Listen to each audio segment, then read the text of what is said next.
Shivanasamudra waterfalls, പ്രകൃതിയുടെ അത്ഭുത ലോകം.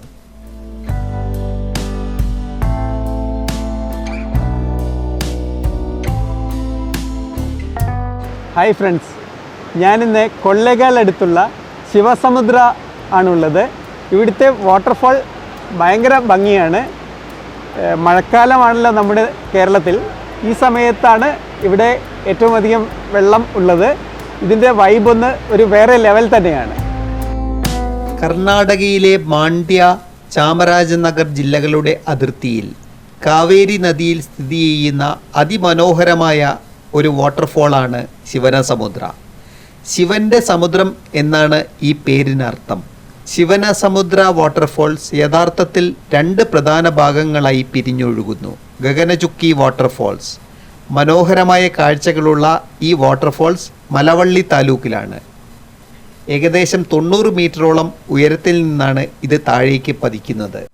ബാരാചുക്കി വാട്ടർഫോൾസ് ഗഗനചുക്കിയിൽ നിന്ന് ഏകദേശം 15 കിലോമീറ്റർ അകലെ കൊല്ലേഗൽ താലൂക്കിലാണ് ഈ വാട്ടർഫോൾസ്.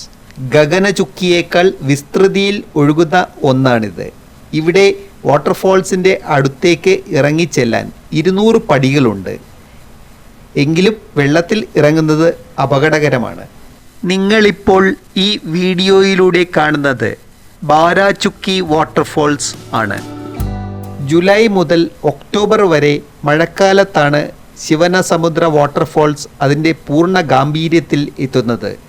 കാവേരി നദിയിൽ വെള്ളം നിറയുകയും ഗഗനചുക്കിയും ബാരാചുക്കിയും അതിശക്തമായി ഒഴുകി മനോഹരമായ കാഴ്ച ഒരുക്കുകയും ചെയ്യും. ഈ സമയം വാട്ടർഫോൾസിൻ്റെ ഇരമ്പുന്ന ശബ്ദവും അന്തരീക്ഷത്തിലെ ജലകണങ്ങളും ഒരു വേറിട്ട അനുഭവം നൽകുന്നു. ശിവന്റെ തിരുജടയിൽ നിന്ന് ഉത്ഭവിക്കുന്ന കാവേരി നദിയായിട്ടാണ് ഈ വാട്ടർഫോൾസിനെയും പ്രദേശത്തെയും ജനങ്ങൾ കാണുന്നത്. പരമശിവനുമായി ബന്ധപ്പെട്ട ഒട്ടേറെ ഐതിഹ്യങ്ങൾ ഈ പ്രദേശത്തെ ചുറ്റിപ്പറ്റിയുണ്ട്. ഹൊയ്സാല രാജവംശത്തിൻ്റെ കാലത്തെ നിരവധി പുരാതന ക്ഷേത്രങ്ങളും ഇവിടെയുണ്ട്. മൈസൂറുവിൽ നിന്നും സുൽത്താൻ ബത്തേരിയിൽ നിന്നും 100 കിലോമീറ്റർ ദൂരമാണ് ശിവസമുദ്രയിലേക്കുള്ളത്. സുൽത്താൻ ബത്തേരിയിൽ നിന്ന് പോകുമ്പോൾ ഗുണ്ടൽപേട്ട ചെന്ന് കൊള്ളേഗാള വഴിയാണ് ശിവസമുദ്രയ്ക്ക് പോകേണ്ടത്.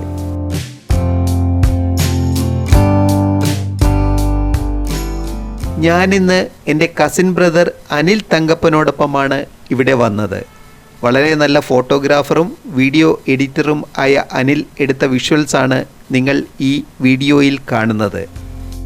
ഞങ്ങൾ ഇവിടെ ഫോട്ടോകൾ എടുത്ത് അപ്പോൾ തന്നെ A4 സൈസിൽ പ്രിൻ്റ് എടുത്തു കൊടുത്ത് ഉപജീവനം നടത്തുന്ന കുറച്ച് ഫോട്ടോഗ്രാഫേഴ്സിനെ കണ്ടു.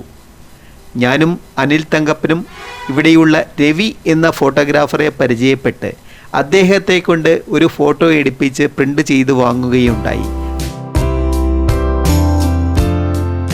വളരെ റീസണബിളായ റേറ്റിന് വളരെ നല്ല ഒരു ചിത്രമാണ് ഞങ്ങൾക്ക് ലഭിച്ചത്. നിങ്ങളും ഇതുപോലെ പല സ്ഥലങ്ങളിൽ യാത്ര പോകുമ്പോൾ അവിടെ ഇതുപോലെ ഫോട്ടോ എടുത്തു നൽകുന്ന ഫോട്ടോഗ്രാഫേഴ്സ് ഉണ്ടെങ്കിൽ അവരെ കൊണ്ട് ഒരു ഫോട്ടോ എടുപ്പിക്കുക. അത് നിങ്ങൾക്ക് നല്ല ഒരു മെമ്മറി ആയിരിക്കുകയും ആ ഫോട്ടോഗ്രാഫേഴ്സിന് ഒരു സഹായം ആവുകയും ചെയ്യും.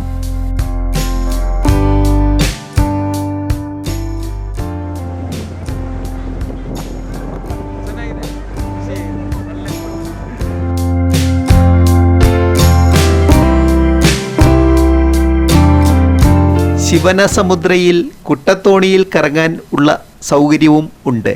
കുട്ടത്തോണിയെക്കുറിച്ച് ഞാൻ മറ്റൊരു എപ്പിസോഡിൽ പറയാം.